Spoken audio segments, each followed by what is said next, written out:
Salve María, nos encontramos hoy para tratar de una gran historia, la historia de Nuestra Señora del Buen Consejo de Genazzano, pequeño pueblito del Lazio cercano a Roma.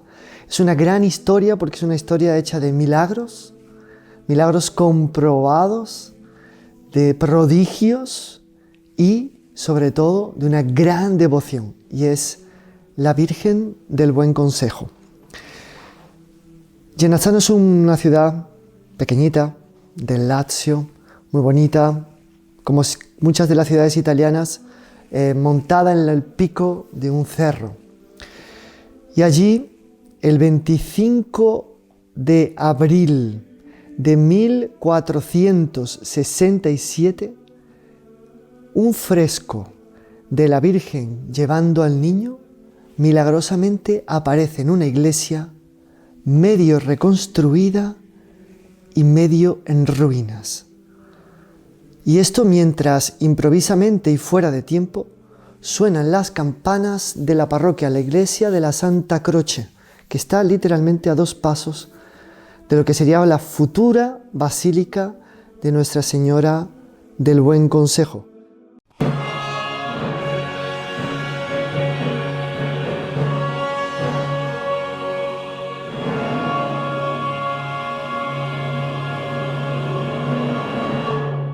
Esta devoción tan impresionante, tan milagrosa, tiene una historia previa, y es que este fresco estaba, y hasta ahora se venera el lugar donde estaba, en la catedral de San Esteban en Scutari, en Albania. Cuando Albania fue cercada irreversiblemente por los turcos, después de que durante años resistiera bajo el comando de un rey muy valiente, muy católico, que fue nombrado por los papas como espada de la cristiandad, el rey Skanderbeg, pues cuando Skanderbeg muere, la ciudad es cercada irreversiblemente y la Virgen, este fresco de la Virgen, se despega de la pared y literalmente sale volando. Hay 2 testigos que han dejado descendencia en Genazzano que vieron en Albania la Virgen salir. ¿No? Deslavis y Giorgi son 2 soldados de Skanderbeg que van siguiendo, inspirados por el Espíritu Santo, a la Virgen en su travesía a través del mar Adriático. Este mar Adriático ha sido un mar sobrevolado por la Virgen del Buen Consejo, por la Santa Casa de Nazaret. Este mar ha sido el camino para que se abriesen paso las reliquias de la Pasión que trajo Santa Elena de Jerusalén. Incluso Santa Elena tiró uno de los clavos de Cristo, de la cruz, a ese mar para que dejase de ser tan bravío, se transformó en un mar más manso. Por tanto, un mar bendecido. Pues bien, a través del mar Adriático ellos siguieron milagrosamente a la Virgen, llegaron a Roma, y en Roma les llegó el eco de que en una pequeña ciudad se estaban dando muchos milagros porque había pasado un fenómeno prodigioso. Entonces se fueron hasta allá y encontraron a la Virgen que venían persiguiendo. Giorgi y Deslavis, que han dejado, como decimos, descendencia en Genazzano, sus sucesores, sus descendientes, allí están hasta hoy. Entonces podemos imaginarnos lo que debe haber sido el impacto, la impresión de la llegada de la Virgen, como dicen ellos en italiano, la venuta, el 25 de abril de 1467. La Virgen se posa en una iglesia, como decíamos, en reformas y en ruinas. Esta era una iglesia antigua, abandonada, de 1300, dedicada a la Virgen del Buen Consejo, que por estos avatares de la vida acabó abandonada y arruinada. Pues bien, una beata Petruccia, una viuda, se gastó toda la herencia del marido en reconstruir la iglesia, inspirada por la gracia, que esa iglesia iba a tener un papel importante. Sucedió que su dinero acabó y la reforma no acabó, por lo que Petruccia se transformó en el hazmerreír de Genazzano. Todos decían que era una lunática porque, siguiendo supuestas inspiraciones, lo único que había hecho era arruinarse inútilmente. Sin embargo, ella con mucha paz, mucha humildad y mucha confianza siempre respondía, como era ya mayor, decía: hijitos míos, no os preocupéis, que la Virgen y San Agustín llevarán a término la obra. Un año después que Petruccia se arruina, justo un año después, es el asedio de Scutari, es la venuta, el viaje de la Virgen, y es el momento en el que la Virgen, apareciendo en Genazzano, empieza a manifestar su poder taumatúrgico de una manera asombrosa, más que Lourdes. Entonces, no solamente hubo dinero para acabar la iglesia, sino que se hizo una iglesia y un convento que fue confiado a los padres agustinos. La Virgen, llegando allí, tomó el nombre de la antigua iglesia, Madre del Buen Consejo, Madonna del Buon Consiglio. Y los agustinos hicieron de ella su patrona. De tal manera, el impacto de la venuta, de la llegada de la Virgen, marcó no solo a la ciudad de Genazzano, sino también al orden agustino. 2 días después de la llegada de la Virgen, se abre notarialmente un libro de milagros. Se llama Il Compendio dei Miracoli. Primero se descubrieron 3 meses de compendio, pero los padres agustinos descubrieron que hay muchos más fascículos del compendio, por lo cual la efusividad, la superabundancia de los milagros duró más tiempo de lo que se piensa. ¿Qué tipo de milagros? De todo. Liberaciones exorcísticas. Los demonios salían huyendo. Madres en peligro de muerte que dan a luz en el gozo y en la alegría. Un señor que había dormido en el campo y había amanecido cubierto de serpientes que le habían mordido repetidas veces el abdomen, que estaba ya todo morado e hinchado, que los médicos decían no dura hasta la medianoche. Fue a Mater Boni Concili y volvió perfecto, inflamación eliminada, color recuperado, salud totalmente renovada. Por sus propios pies volvió a su ciudad, a su pueblito vecino. Resurrecciones, muertos llevados allí que recobran la vida. Y así por día, entre 4 y 8 milagros de este porte, la Virgen fue produciendo. Sin embargo, la Virgen no solamente hizo milagros físicos, materiales, corporales en Genazzano. La Virgen hizo muchos milagros espirituales y los hace todavía. Esta es otra gran especialidad de la Virgen del Buen Consejo en Genazzano.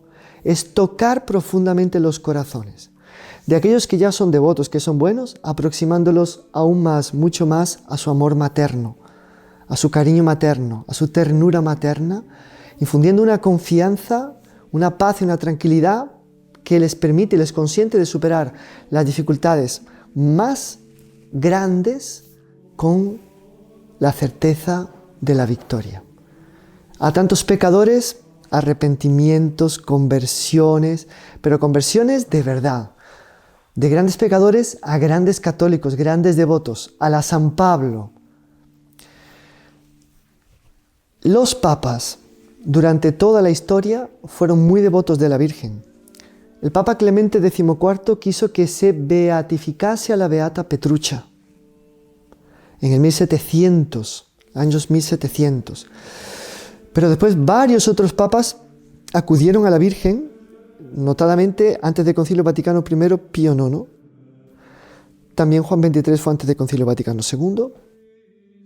Fue también Inocencio X para pedir la liberación del cerco de Viena de los turcos en el 1700.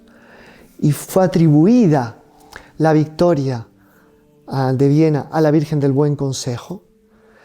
Y varios otros papas y personajes importantes fueron en peregrinación, entre ellos Juan Pablo II, el cardenal Ratzinger, fue diversas veces, se le veía en el santuario discretamente rezando. Papas, santos, muchos santos han ido al santuario de la Virgen del Buen Consejo de Genazzano. Empecemos por el más cercano a ella, el beato Stefano Bellesini, que fue párroco en el 1800, de 1824 a 1826 a 1840. 40 aproximadamente. Un agustino, párroco en Genazzano, un pastor de almas celosísimo, perseguido en diversas circunstancias dentro de la propia comunidad por envidias de otros hermanos, siempre sufriendo con total mansedumbre y humildad esas persecuciones, y gastándose y desgastándose por el bien de las almas, renovó espiritualmente Genazzano. Fue un grandísimo devoto, afectuosísimo, cariñosísimo de la Virgen del Buen Consejo. Cuando él murió, no entraba su cuerpo en el ataúd que le habían preparado, y por orden del superior, después de muerto obedeció, encogió las piernas de modo a poder caber en el ataúd. Hoy sus reliquias se veneran en el santuario. Hay una bellísima estatua suya que tiene su cabello original y en el pecho sus reliquias. Y la estatua tiene los pies, las piernas un poco encogidas, como símbolo de esta póstuma obediencia. Otros santos muy devotos de Mater Boni Concili, San Juan Bosco, la fue a visitar.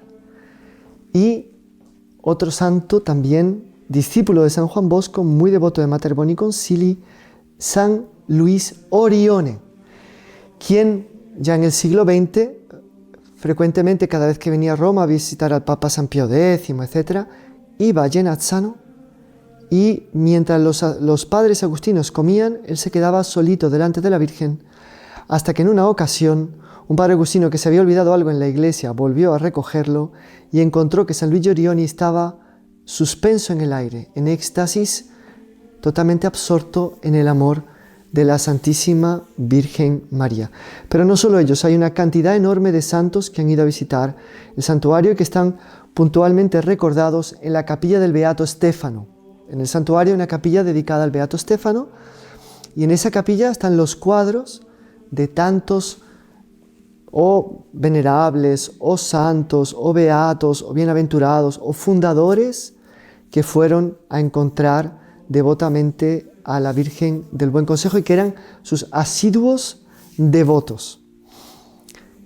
Los heraldos tienen una historia muy interesante que contar en relación a la Virgen del Buen Consejo.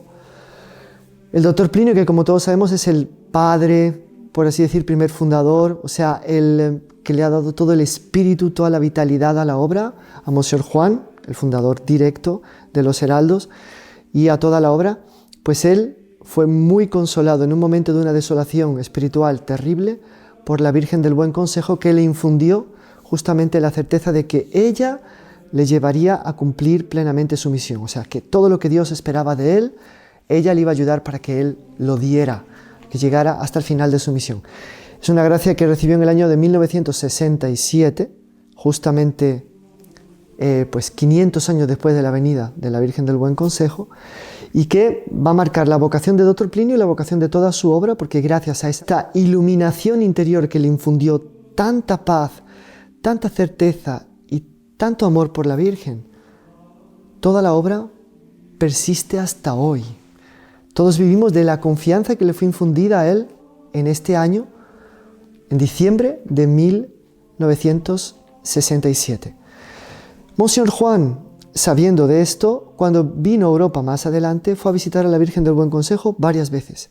En 1984 recibió especiales consolaciones delante de ella, incluso creyó verla respirar. Pensando que tal vez su sentido de la vista le traicionaba, pidió una señal, y el que lo acompañaba llegó también muy impactado y le dijo: no sé usted, pero yo la estoy viendo como que respira. Para eso fue la confirmación de que no eran imaginaciones suyas, sino que era una gracia que la Virgen estaba concediéndole para manifestar lo que es el amor y el cariño de ella por él. Y a lo largo, después de esa fecha, hasta hoy en día, las manifestaciones de Mater Boni Concili se han repetido innumerables veces. Ha habido todo tipo de gracias, de toques interiores, de señales exteriores. En determinada ocasión, Monsieur Juan estaba tan consolado delante de Mater Boni Concili que pensó: aquí solo faltaría que alguien cantara un Magnificat. En ese momento llegó un sacerdote con 4 monjitas alemanas y entonaron el Magnificat. En media mañana, sin ninguna previsión, fue una especie de coincidencia, o sea, de providencia impresionante, que selló la autenticidad de las consolaciones que él estaba recibiendo. Entonces les invitamos a todos a conocer más esta devoción que debía ser mucho más famosa, mucho más conocida, mucho más difundida por la Iglesia, visto la cantidad de milagros que la Virgen hizo cuando llegó y la cantidad de milagros que hace hasta hoy. Otro detalle de esta imagen es que muda un poco la coloración del rostro y como que, sin querer caer en aparicionismos o en exageraciones, pero ligeramente, ahora parece que está más seria, ahora parece que sonríe, ahora parece que está más sonrojada, ahora parece que está más pálida. Y esto muchas veces viene a coincidir con lo que la persona que está rezando va sintiendo espiritualmente.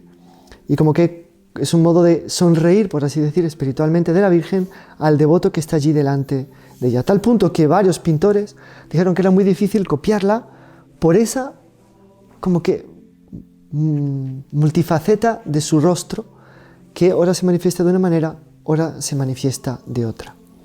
Hay que hacer un especial apunte en relación al niño Jesús. El niño Jesús de esta imagen pasa un poco más desapercibido, porque claro, la Virgen muestra tanta maternalidad, etc. Pero sin embargo, él está corporalmente con una actitud de muchísima confianza en relación a la Virgen, como que invitando al devoto que viene a imitarle. Está agarradito al cuello por detrás y al vestidito por delante, con muchísima ternura, muchísimo respeto e infinito afecto. Es algo muy bonito. Y su rostro parece que tiene toda la madurez de la edad adulta, toda la seriedad de un Dios que sabe que se ha hecho hombre para inmolarse, pero al mismo tiempo el candor de un niño. Es realmente también un monumento de devoción y de piedad el niño Jesús.